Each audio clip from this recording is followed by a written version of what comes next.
Hello, my name is Dave. I recently won the lottery and I'm planning to travel the world and invest my money. However, I've heard about accounting scandals and earnings management at firms, which can influence my investment decision.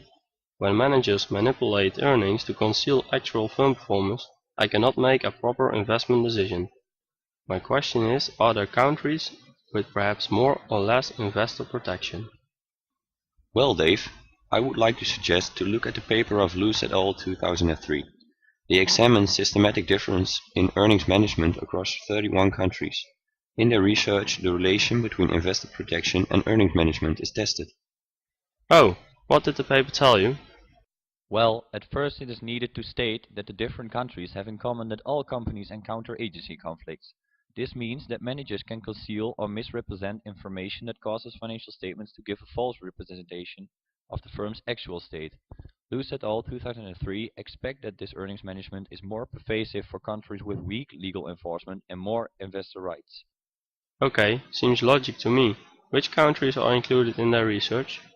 To test the systematic differences between countries in earnings management, a sample is used containing just over 70,000 firm-year observations of 8,600 non-financial firms across 31 countries for the years 1990 to 1999, ranging from Australia to the United States. That are a lot of countries where I could invest my money. How did they measure earnings management and what are their findings?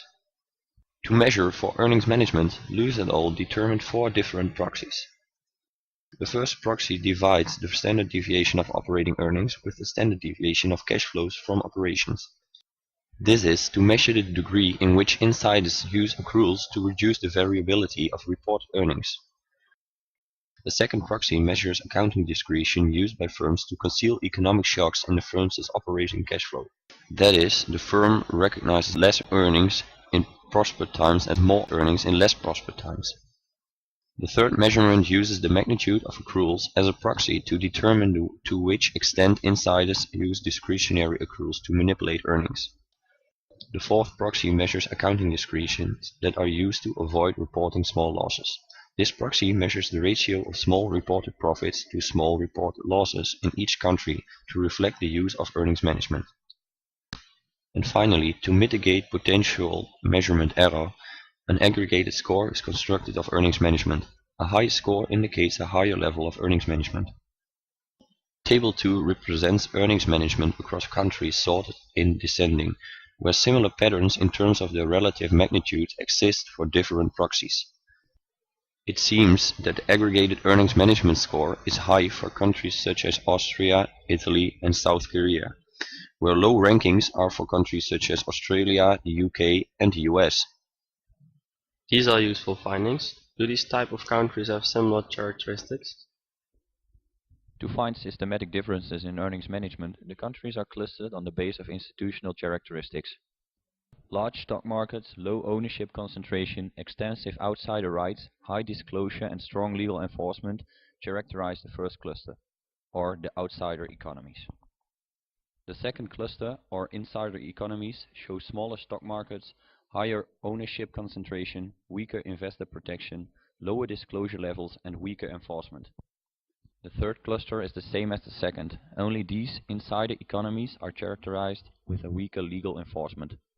Based on the mean scores, it seems that Cluster 1 has the lowest average earnings management score, followed by Cluster 2 and as last Cluster 3.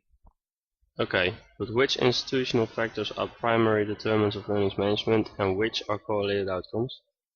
The multiple regression of Lewis et al. Shows that outsider rights and legal enforcement both exhibit a significant negative association with earnings management. Also, the degree of investor protection is negatively related to the earnings management. At last, results indicate that there is a significant positive relation between earnings management and private control benefits. In summary, the regression results are consistent with the hypothesis that weak outsider protection and private control benefits create incentives to manage earnings.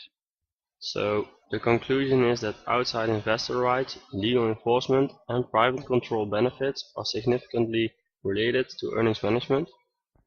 Yes, and on the basis of this paper, my advice to you is to invest your money in firms from Cluster 1, since earnings management seems to be the lowest in countries with large stock markets, low ownership concentration, extensive outsider rights, high disclosure and strong legal enforcement.